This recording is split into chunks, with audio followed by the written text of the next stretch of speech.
اپنی ازواج کے لیے، اپنی بیویوں کے لیے متاعا کہ وہ فائدہ اٹھائیں الی الحول 1 سال تک، غیر اخراج نہ نکالا جائے ان کو، فَإِنْ خَرَجْنَا پس اگر وہ خود نکلے، فَلَا جُنَاحَ پس کوئی حرج نہیں، علیکم تم پر، فیما اس میں سے، فعلنا جو انہوں نے کیا، فی انفسہن اپنے بارے میں، من معروف نیکی میں سے، واللہ اور اللہ تعالی عزیز غالب ہیں، حکیم حکمت والے ہیں، وللمطلقات اور مطلقہ عورتوں کے لیے، متاع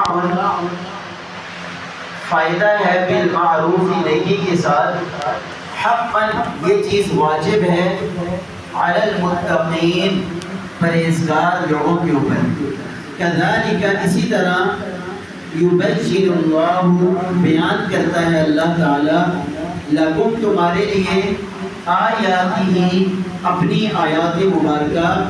لعلکم تاکہ تم تعقلون سمجھ سکو، عقل رکھو۔ ان آیات مبارکہ کا کچھ پس منظر یہ ہے کہ کچھ لوگ اپنی بیویوں کو طلاق دینے کے بعد فوراً ظالمانہ طریقے سے گھر سے نکال دیا کرتے ہیں، ان کے اوپر ظلم کرتے ہیں اور خاص کر خواہ ان کو کوئی فائدہ نہیں دیا کرتے۔ تو اللہ رب العالمین نے ان آیات مبارکہ کے ذریعے اہل ایمان کو اس حوالے سے لازمی تنبیہ فرمائی ہے کہ تم میں سے وہ لوگ جو فوت ہو، اپنی موت سے پہلے انسان کو یقیناً کچھ علم تو ہو جاتا ہے، تو اللہ رب العالمین فرماتے ہیں کہ وہ پھر اپنی بیویاں بھی ان کے پاس موجود ہوں، تو اس صورت کے اندر اپنی بیویوں کے لیے یہ وصیت کر کے جائے مرنے والا بھی کہ وہ 1 سال تک اس کے گھر کے اندر نان نفقہ بھی استعمال کر سکتی ہے اور اس کے ساتھ ساتھ وہ رہائش پذیر بھی ہو سکتی ہے۔ تو اللہ رب العالمین نے ان آیات مبارکہ کے اندر اہل ایمان کو اس حوالے سے تنبیہ کی ہے، لیکن یہ آیت مبارکہ ناسخ ہے، منسوخ ہے۔ وہ اس طرح کہ یہ ابتدائی اسلام کے اندر حکم تھا کہ عورت، اس کا خامن فوت ہو چکا ہے، وہ 1 سال تک اپنے میاں کے گھر، اپنے خامن کے گھر عدت گزارے گی، اس کے بعد وہ نئی شادی کر سکتی ہے، نیا نکاح کر سکتی ہے۔ لیکن پچھلی ہی کچھ آیات مبارکہ جو پہلے گزری ہیں، آیت نمبر 234 کے اندر اللہ رب العالمین نے ناسخ آیت اس حکم کو ختم کر کے ایک نیا حکم اہل ایمان کو دیا ہے بعد کے اندر۔ یہ حکم ابتدائی اسلام کے اندر تھا، یعنی مرنے والا جب فوت ہو جائے تو اس کی بیوی 1 سال تک اس کے خامن کے گھر عدت گزارے گی۔ بعد میں اللہ رب العالمین نے سورۃ البقرہ کے اندر آیت نمبر 234 کے اندر حکم دے دیا کہ اگر تم میں سے کسی ایک کا خامن فوت ہو جائے تو وہ 4 ماہ اور 10 دن کی عدت گزارے گی۔ تو لہٰذا یہ آیت منسوخ ہے، اس کا حکم ختم ہو چکا ہے۔ پڑھنے کے لحاظ سے یہ باقی ہے، تلاوت کے لحاظ سے، لیکن جو اس کا حکم ہے وہ باقی ختم ہو چکا ہے۔ اور اس کا جو دوسرا حکم ہے وہ سورۃ البقرہ کی آیت نمبر 234 کے اندر ہے کہ جس کا خامن فوت ہو جائے وہ 4 ماہ اور 10 دن عورت عدت گزارے گی، اس کے بعد اپنی عدت مکمل کرنے کے بعد نیا نکاح کر سکتی ہے۔ اللہ رب العالمین مجھے آپ کو ان آیات مبارکہ کے اوپر عمل کرنے کی توفیق عطا فرمائے۔ اس کے بعد ہماری حدیث مبارکہ کا درس ہے۔ تو آج کے جو حدیث کے راوی ہیں سیدنا عبداللہ بن عباس رضی اللہ تعالی عنہما، یقیناً یہ جلیل القدر صحابی ہیں اور آپ صلی اللہ علیہ وسلم کے چچا زاد بھائی بھی ہیں، اور اللہ کے نبی صلی اللہ علیہ وسلم نے ان کے لیے دعا بھی فرمائی تھی کہ اللہ ان کو دین کی سمجھ عطا فرما، اور پھر یقیناً آپ صلی اللہ علیہ وسلم کی یہ دعا قبول ہوئی اور نبی صلی اللہ علیہ وسلم کے بعد مفسر قرآن یہ تھے، اور آپ صلی اللہ علیہ وسلم نے بھی ان کو لقب تفسیر کے حوالے سے کہ قرآن پاک کی تفسیر سمجھنے کے حوالے سے سب سے میرے جو زیادہ علم رکھتے ہیں وہ سیدنا عبداللہ بن عباس رضی اللہ تعالی عنہما، اور ان سے تقریباً 1660 روایات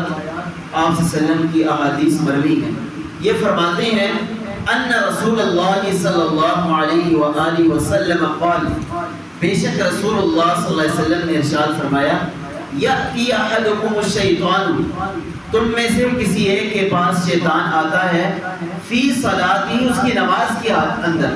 یعنی انسان نماز کی حالت کے اندر ہوتا ہے، شیطان آتا ہے، کیا کہتا ہے، فینفخ فی مقعدہ، وہ اس کے کانوں کے قریب آواز لگاتا ہے، ایک آواز ہی جھونکا سا ڈالتا ہے،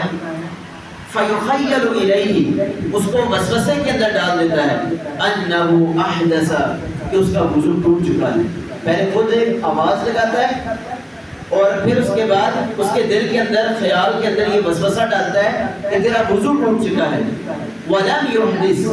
حالانکہ اس حالت کے اندر اس آدمی کا وضو نہیں ٹوٹا ہوتا، فَإِذَا وَجَدَ ذَلِكَ، بس تم میں سے کوئی ایک اگر اس طرح کی سچویشن پائے، حالت پائے، فَلَا يَنْصَرِفْ، تو وہ اپنی نماز کو توڑ کر واپس نہ پھرے، حَتَّى، یہاں تک کہ يَسْمَعَ صَوْتًا، پہلی چیز کہ وہ آواز سن لے کہ وضو اس کا ٹوٹ چکا ہے، وضو ٹوٹنے کی آواز اس کے کان سن لیتے ہیں، او یجد ریحا، یا پھر وضو ٹوٹنے کی بدبو کو پا لے، سونگھ لیتا ہے، تو اس کے بعد آپ صلی اللہ علیہ وسلم نے فرمایا کہ ان دو چیزوں کے بعد وہ اپنی نماز کو ختم کرے گا اور پھر دوبارہ نئے سرے سے وضو کر کے دوبارہ نماز کو ادا کرے گا۔ تو اس آیت حدیث مبارکہ کے اندر کئی طرح کے مجھے اور آپ کو مسائل ملتے ہیں۔ سب سے پہلا مسئلہ یہ بھی ملتا ہے کہ میری اور آپ کی نماز کے درمیان شیطان آ کر وسوسے ڈالتا ہے، اور اس کا حال اللہ کے نبی صلی اللہ علیہ وسلم نے دوسری حدیث مبارکہ کے اندر بیان فرمایا ہے کہ اگر تمہیں کثرت کے ساتھ وسوسے آئیں نماز کی صورت کے اندر تو تم اعوذ باللہ من الشیطان الرجیم پڑھ کر اپنی بائیں جانب ہلکا سا تھوک دو، انشاءاللہ آپ کے وسوسے جو آپ کی نماز کے اندر آ رہے ہیں وہ ختم ہو جائیں گے۔ دوسرا مسئلہ مجھے اور آپ کو اس حدیث مبارکہ سے یہ پتہ چلتا ہے کہ بعض اوقات آپ صلی اللہ علیہ وسلم نے فرمایا کہ نماز کی حالت کے اندر شیطان انسان کی نماز کو خراب کرنے کے لیے اس کے پاس ایک آواز لگاتا ہے جو اس کو شک کے اندر ڈالتی ہے کہ میرا وضو ٹوٹ چکا ہے۔ تو آپ صلی اللہ علیہ وسلم نے فرمایا کہ جب تم میں سے کسی ایک کو اس طرح کا مسئلہ درپیش ہو تو دو چیزیں وہ اپنے سامنے رکھیں، یا تو اس کو وضو ٹوٹنے کی آواز آ جائے یا پھر دوسری صورت اس کو بدبو آ جائے، تو پھر تب جا کر وہ اپنی نماز کو توڑے۔ اگر اس طرح کا کوئی معاملہ نہیں، نہ تو اس کو آواز آتی ہے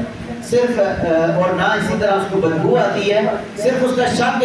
کیا آ جاتا ہے کہ میرا وضو ٹوٹ چکا ہے، تو اس صورت کے اندر وہ شک کو توڑ دے گا اور اپنی نماز کو باقی رکھے گا۔ اللہ رب العالمین مجھے اور آپ کو اس حدیث مبارکہ کے اوپر عمل کرنے کی توفیق عطا فرمائے۔ آمین وآخر دعوانا الحمدللہ رب العالمین۔